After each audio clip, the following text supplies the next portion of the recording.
Ah, la literatura griega.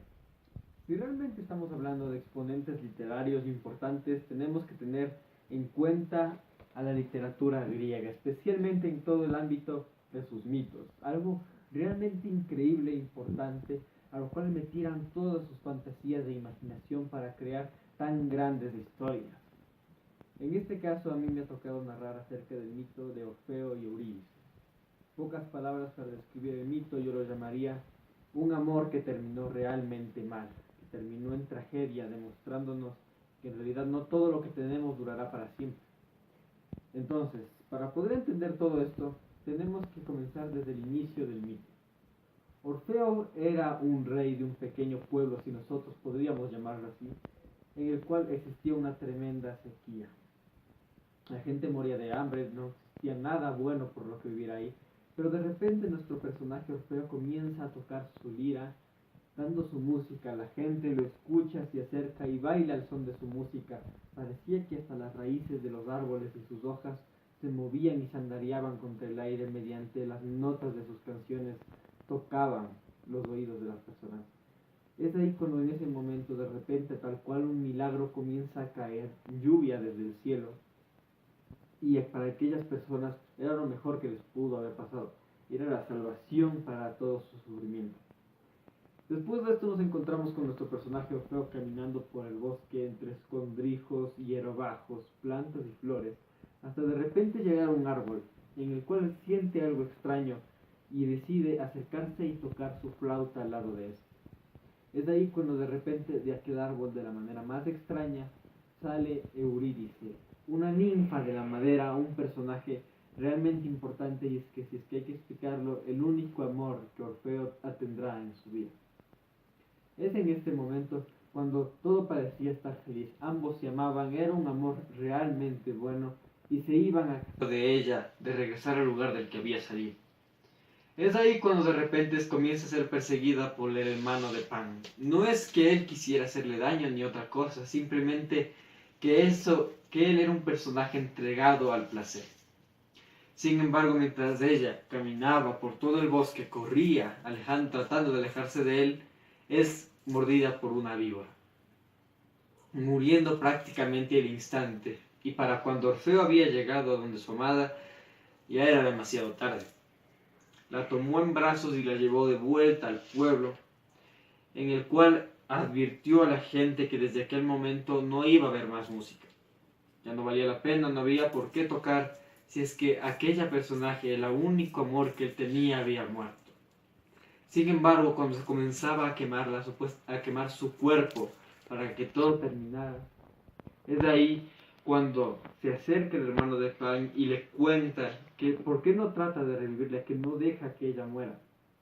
Es así que nuestro personaje se embarca en un viaje de lo más extraño, caminando por diferentes lugares hasta llegar a las profundidades del Hades.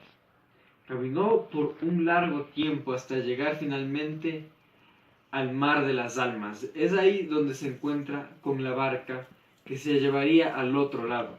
Y podía ver cómo Eurídice seguía el camino recto por aquel que nunca lo llevaría de regreso. Él no sabía qué hacer, la tenía frente a él, pero no podía hacer nada por ella. Es entonces cuando, al no saber qué hacer, decide esperar a que regrese quien conducía el barco.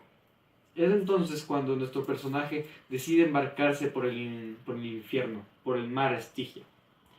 Es ahí cuando de repente él toca su música para convencer a este personaje de que lo lleve, de que realmente necesita a su amada de vuelta. Pasó por un largo camino, una odisea si podíamos llamarlo así, pasando por diferentes lugares, bosques con neblina, diferentes escenarios, pero siempre con su amada frente a él y sin poder decirle que él tanto la quería que vuelva. Es entonces, después de todo esto, que se halla frente al mismísimo rey del inframundo, Hades, y a su reina Perséfone. Es aquí cuando él le ruega a este dios, al dios del infierno, que por favor le devuelva el alma de Eurídice, que tanto él quería. Pero al ver que él no aceptaba, decide tocar su música. Al rey del inframundo, la verdad, su música no le importaba. Tenía el corazón tan endurecido que ni siquiera la música, demostrando todo el dolor que Orfeo sentía en su corazón, había podido conmoverlo. Pero en cambio la reina sí sentía esto, y aunque trataba de convencer a Orfeo de que la muerte muy pronto les llegaría a todos y que era parte de la vida en sí, este decide convencerla a ella tocando solo para ella, y es ahí que la reina Perséfone decide arrodillarse ante el rey, ante Hades, ante el dios del mismísimo infierno, para decirle que por favor devuelva el alma de su amada al pobre Orfeo. El dios, quizás despechado, quizás triste, quizás conmovido por la música, acepta esto, pero con una condición. Él dejaría que regresara, pero solo si es que él no regresaba a verla, confiando en lo que los dioses le habían dicho. Él caminaría siempre por delante y no podría regresar a ver si es que Eurídice estaba atrás de él, a menos que ya llegaran afuera. Al principio parecía intentarlo, pero si es que hay que entender algo es que las almas no hacen ruido. Pero el amor que él sentía por ella sí que sí, un ruido fugaz que le recorría la cabeza y le hacía pensar en él, y si quizás no está atrás, y si quizás ya se la llevaron, y si quizás los dioses me han engañado. Y justo cuando ya parecía que todo había terminado, después de haber cruzado el mar, después de estar a punto de llegar a aquella salida del infierno, él no pudo aguantar más. Y sencillamente giró a comprobar si es que su amada se encontraba atrás de él. Y mientras poco a poco giraba el rabillo del ojo a veces que ella se encontraba detrás suyo, pudo ver como poco a poco el alma de su amada se alejaba de vuelta del inframundo. La había perdido para siempre. Es así como Orfeo, triste, despechado, con el alma rota, decide regresar a su pueblo. La gente no dejaba de preguntarle qué había sucedido, pero él, al no querer responder, simplemente repetía que no habría más música, a pesar de que eso era lo único que le daba la vida a aquel triste pueblo en medio de todo el lugar. Lo único que hacía él era tocar desastrosos sonidos con su lira, desastrosos sonidos que, además de ser realmente horribles, causaban cosas horribles igualmente para toda la gente. Las mujeres quedaban estériles, los niños lloraban, las sequías se agrandaban, las flores morían, todo parecía acabarse en aquel momento. Es ahí cuando el pueblo decide darse cuenta de que en realidad, si es que él seguía así, todos morirían tarde o temprano. Y aunque realmente a él le dolía la muerte de Eurídice, no tenían ellos por qué pagar la misma suerte que la amada de Orfeo.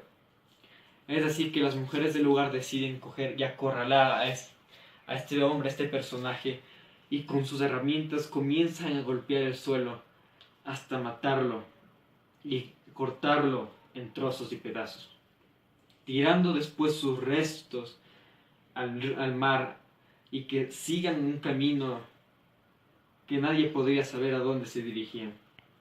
Mientras que la lira de nuestro personaje queda ahí tirada en el piso, rota, rasgada, destruida totalmente, sin música para el lugar. La verdad es que tarde o temprano tenía que suceder algo así. Y así es como nos encontramos con el final del mito.